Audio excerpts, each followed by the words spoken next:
What's up, guys? Welcome to Superwise. I'm John, and I just finished watching Smallville for the very first time. Superman is my favorite superhero of all time, and I've been wanting to watch this show ever since I was way young, never got around to it, finally sat down to watch it, and I'm here to talk about my thoughts.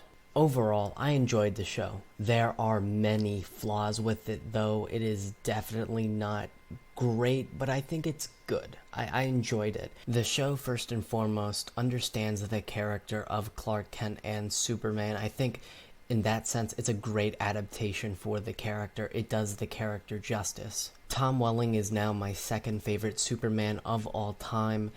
Of course, first place going to Christopher Reeve. I love Tom Welling in this role. He just is the best modern Superman I could have hoped for. He embodies the character, he nails the mannerisms, and throughout this entire show, it's great to see his journey from Clark Kent to Superman, the trials and troubles he had to go through to get there. The show is extremely frustrating in that sense because you want to see him become Superman as soon as possible. But that finale was extremely rewarding and definitely my favorite episode of the entire series. It has everything that's great about the show packed in that one episode. I loved it. It was just extremely epic and just so rewarding to see him finally fly, him finally put on the suit, save the day, especially with the John Williams music. I mean, it was just so great. It was peak Superman. I loved it. I really did. I also loved in Season 10 how we finally got that Clark Kent personality with the glasses. He's all clumsy, and Tom Welling just played that part of Clark Kent to perfection. Michael Rosenbaum is my favorite Lex Luthor now. I mean, he's just perfect. He is the Lex Luthor I see in the comics and see in the animated shows. Just definitive. He nailed it. Also, I like the friendship between Clark and Lex Luthor in the early seasons and how you see that devolve into that rivalry. I thought that was very well done. Erica Durance is my favorite Lois Lane. She's just so great. She has the wit, the charm, the personality. Her and Clark being together is the best part of the show. Their relationship, their love for each other was so well done. You believe the romance, and they belong together. They're both great characters, and they're stronger together. They have the best chemistry, and they are the best Clark-Lois pair out of them all. This is what's frustrating about the show, is that I think Lana's okay, but the show focuses way too much on her. We waste like 8 seasons on her. It would be okay if you spent the first 5 or 6 developing her, but then you gotta get rid of her because she's not Clark's true love. That is Lois.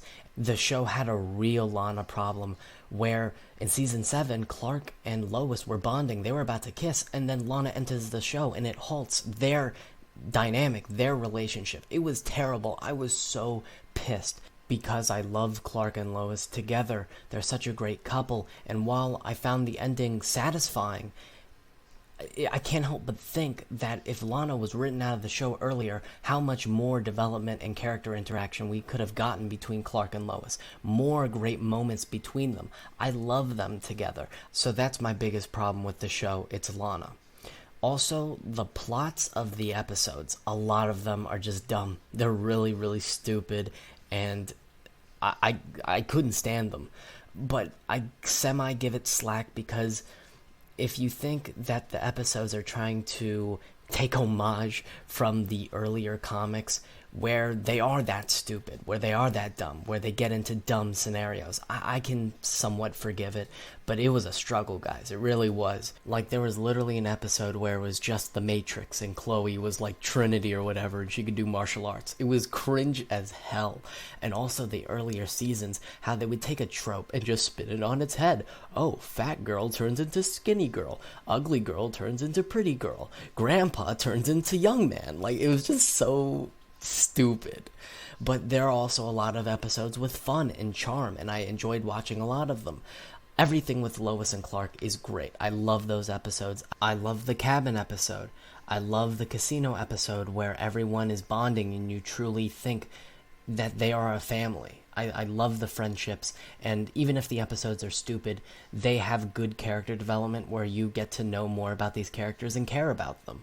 I love Lexmas. Specifically that one where it fleshes out Lex Luthor and imagines what it'd be like if he had a family with Lana and a kid. That was very well done. One last issue I take with the show, I'm not going to bring up like the CGI and the visual effects because it was like an early 2000s show, so I will cut it some slack that it's dated. Not all of it looks terrible though. You know, when Superman flies and he lands, that's good stuff. When he's running, not terrible. My last issue that I don't even know if it's a real issue, it just feels a little weird, is that Superman fights all of his villains before he's actually donning the suit. Like, he fights Bizarro, he fights Doomsday, he fights Zod, he fights Brainiac, all without his suit, and I don't know if I like that. I guess it works within the self-contained show. It's weird to introduce Doomsday and not do the death of Superman storyline. Anyway, I don't know if they didn't have the budget, but I would have loved to see these villains look like they do in the comics. Like, Brainiac is just a guy, Darkseid is just a cloud that somewhat resembles Darkseid, but in the end of the finale he's just John Glover. But that's my last real issue. I love the cameos, I really do. Various appearances from other DC heroes. I mean, you have the Justice League, you have the JSA, you have Christopher Reeve, Margot Kidder, Mark McClure, Dean Cain, Terry Hatcher. I mean, the show clearly had a love and respect for the other Superman properties. You just gotta love it. Seeing Clark bond and inspire other DC heroes that he'll team up with in the future of his Superman career was super cool. I like Green Arrow. I love seeing the JSA and the Justice League. Hawkman had a nice arc. Dr. Fate was cool to see. Zatanna, Booster Gold was one of my favorite aspects of the show. I think they just nailed his character, and I love seeing Blue Beetle as well. So the appearances were awesome, and overall, I enjoyed the show. It is not great, but in terms of serving Superman as a character, it is peak. They just got it right. They did the character justice. I love everything with the Kents, the Kent family.